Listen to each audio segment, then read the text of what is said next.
اعوذ باللہ من الشیطان الرجیم بسم اللہ الرحمن الرحیم۔ ناظرین و سامعین السلام علیکم۔ امید ہے آپ خیریت سے ہوں گے اور ہمارے ویڈیوز سے مستفید ہو رہے ہوں گے۔ ناظرین، ویڈیو پر جانے سے پہلے ہم روز کی طرح آپ سے گزارش کرتے چلے کہ ہمارے نئے شروع کیے جانے والے channel blend of history English کو بھی سبسکرائب کر لیں اور اس کے بیل آئیکن پر کلک کر کے آل نوٹیفیکیشنز کی سیٹنگ کا انتخاب کر لیں۔ ناظرین گرامی، ہمارا آج کا ویڈیو امام محمد باقر علیہ السلام سے متعلق ہے۔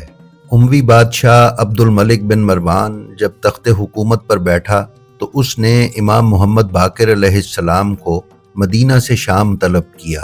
اس سفر کے دوران کیا واقعات پیش آئے اور عبد الملک بن مروان کے دربار میں جب امام محمد باقر علیہ السلام پہنچے تو وہاں پر کیا دلچسپ معاملات تھے، اس کی تفصیل آپ کو ملے گی ہماری آج کی یہ ویڈیو دیکھنے سے۔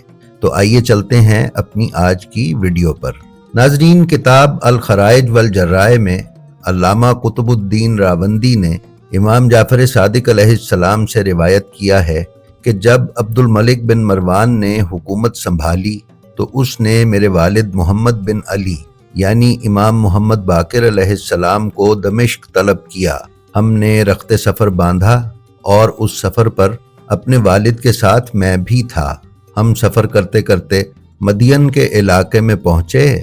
وہاں ایک عظیم الشان گرجا گھر تھا۔ گرجے کے دروازے پر لوگ جمع تھے جنہوں نے اون کا خوبصورت لباس پہن رکھا تھا۔ ہم ان لوگوں کے ساتھ گرجے میں آئے اور ایک شخص کو دیکھا کہ جس کی آنکھوں کے پپوٹے بڑھاپے کی وجہ سے آنکھوں پر گر چکے تھے۔ اس شخص نے ہماری طرف دیکھا اور کہا کہ کیا تم ہم میں سے ہو یا اس امت مرحومہ میں سے ہو؟ امام محمد باقر علیہ السلام نے فرمایا، میں اس امت مرحومہ میں سے ہوں۔ کہا کہ ان کے علماء میں سے ہو یا جہلاء میں سے؟ امام نے فرمایا کہ میں علماء میں سے ہوں۔ اس بوڑھے نے کہا کہ میں آپ سے ایک مسئلہ دریافت کرتا ہوں۔ امام نے فرمایا، جو مرضی آئے پوچھو۔ اس نے پوچھا کہ اہل جنت کے بارے میں بتائیے کہ جب وہ جنت کی نعمتیں کھائیں گے تو کیا جنت کی نعمتیں کم ہوں گی؟ امام نے فرمایا، ایسا نہیں ہوگا۔ اس بوڑھے نے کہا، اس کی کوئی مثال بیان کریں۔ امام نے فرمایا، توریت، انجیل، زبور اور فرقان سے حقائق و معارف کو لیا جاتا ہے لیکن ان میں پھر بھی کوئی کمی نہیں ہوتی۔ یہ سن کر اس بوڑھے نے کہا کہ آپ واقعی اس امت کے علماء میں سے ہیں۔ پھر اس نے کہا، کیا اہل جنت رفع حاجت کے محتاج ہوں گے؟ امام نے فرمایا، نہیں۔ اس نے کہا، اس کی بھی کوئی مثال دیجیے۔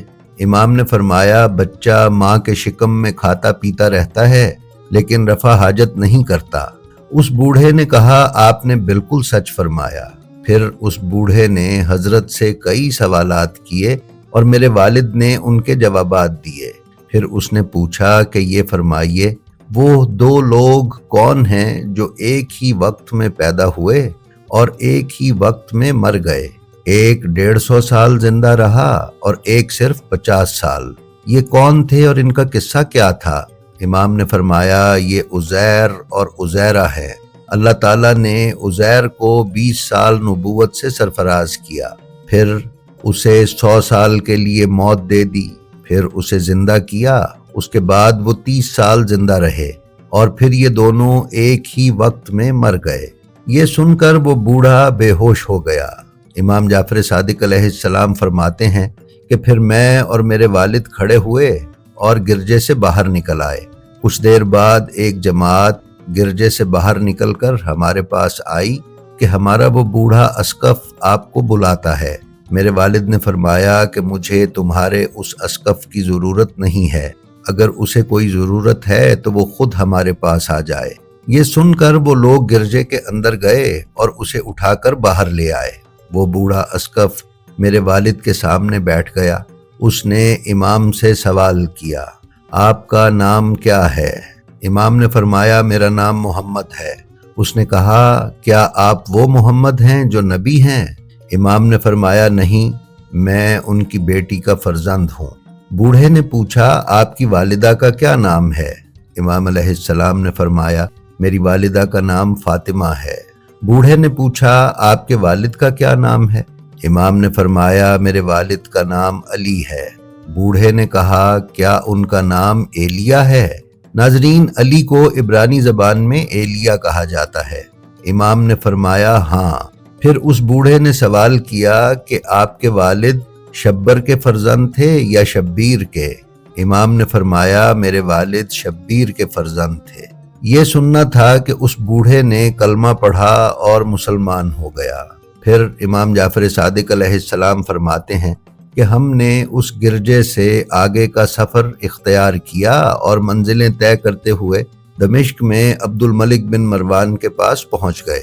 عبد الملک بن مروان ایک روایت کے مطابق تخت سے اتر کر امام محمد باقر علیہ السلام کے استقبال کو آیا اور کہا کہ مجھے ایک مسئلہ درپیش ہے جسے اس امت کے عالم نہیں جانتے۔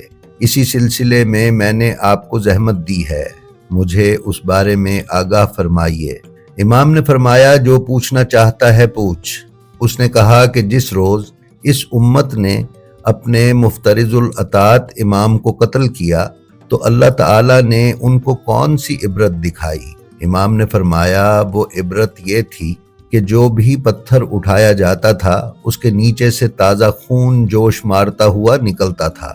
امام جعفر صادق علیہ السلام فرماتے ہیں کہ یہ سننا تھا تو عبد الملک نے میرے والد کے سر کو بوسہ دیا اور کہا کہ آپ نے سچ فرمایا۔ اس روز یہی ہوا تھا جس روز آپ کے والد حسین بن علی بن ابی طالب قتل ہوئے۔ میرے باپ مروان کے دروازے پر ایک بہت بڑا پتھر رکھا ہوا تھا۔ اس نے اس کے اٹھانے کا حکم دیا تو ہم نے اس کے نیچے جوش مارتا ہوا تازہ خون دیکھا تھا۔ نیز میرے باغ میں ایک حوض ہے جس کے کنارے سیاہ پتھروں سے بنے ہوئے ہیں۔ میں نے ان پتھروں کو الگ کرنے کا حکم دیا اور ان کی بجائے سفید پتھر لگانے کا حکم دیا۔ یہ اس روز کی بات ہے کہ جس روز حسین علیہ السلام قتل ہوئے تو ہم نے ان پتھروں کے نیچے کھولتا ہوا خون دیکھا تھا۔ پھر عبد الملک بن مروان نے میرے والد سے پوچھا کہ کیا آپ ہمارے ہاں قیام فرمائیں گے یا واپس تشریف لے جائیں گے؟ تو امام محمد باقر علیہ السلام نے فرمایا کہ میں اپنے نانا کی قبر پر واپس جاؤں گا۔ اس نے جانے کی اجازت دے دی، لیکن ہمارے ساتھ بدنیتی یہ کی گئی کہ ہمارے روانہ ہونے سے قبل ہر منزل پر اطلاع کروا دی گئی کہ نہ تو ہمیں کھانا دیا جائے اور نہ ہی ہمیں اترنے دیا جائے، حتیٰ کہ ہم لوگ اسی حالت میں بھوک سے مر جائیں۔ ہم جس منزل پر بھی وارد ہوتے ہمیں بھگا دیا جاتا۔ ہمارا زاد راہ ختم ہو گیا۔ جب ہم حضرت شعیب کے شہر مدین پہنچے تو شہر کے دروازے بند ہو چکے تھے۔ میرے والد پہاڑ پر تشریف لے گئے، وہاں سے شہر دکھائی دیتا تھا۔ آپ نے وہاں سورہ الاعراف کی آیت نمبر 85 کی تلاوت فرمائی۔ ہم نے اہل مدین کے پاس ان کے بھائی شعیب کو بھیجا جس نے کہا ایک خدا کی عبادت کرو، ناپ تول کم نہ کرو، میں تمہیں اچھائی کی دعوت دیتا ہوں، کہیں تم کو عذاب نہ گھیرے، پوری طرح ناپ تول کرو، لوگوں کی چیزیں کم نہ کیا کرو، زمین پر فساد برپا نہ کیا کرو، اللہ تعالیٰ کی باقی چیز تمہارے لیے بہتر ہے اگر تم مومن بن جاؤ۔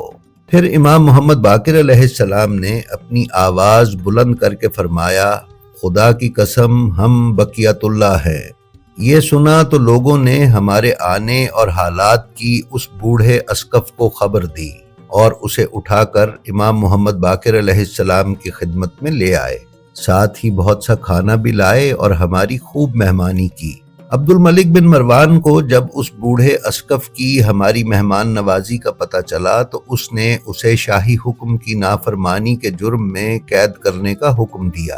امام جعفر صادق علیہ السلام فرماتے ہیں کہ میں نے اس بوڑھے کے متعلق جب یہ سنا تو گریہ کیا، لیکن میرے والد نے فرمایا کہ اسے عبد الملک بن مروان سے کوئی خوف نہیں، وہ عبد الملک بن مروان کے پاس نہیں پہنچے گا، پہلی ہی منزل پر بچ جائے گا۔ پھر امام فرماتے ہیں کہ ہم اسی طرح کی تکلیفیں اٹھاتے ہوئے واپس مدینہ پہنچے۔ جی تو ناظرین، یہ تھی ہماری آج کی ویڈیو۔ ہمیں امید ہے یہ آپ کو پسند آئی ہوگی۔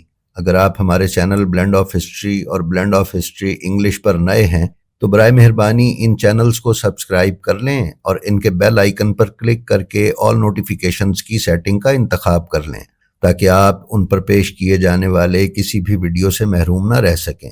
اس کے ساتھ ہی ساتھ ہمارا جو ویڈیو آپ کو پسند آئے اس کا لنک اپنے حلقہ احباب میں شیئر کرنا نہ بھولیں تاکہ علوم محمد و آل محمد کی نشر و اشاعت میں آپ کی حصہ داری برقرار رہے۔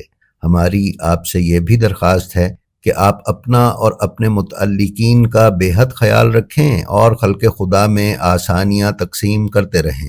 خدا آپ کا حامی و ناصر ہو۔ السلام علیکم۔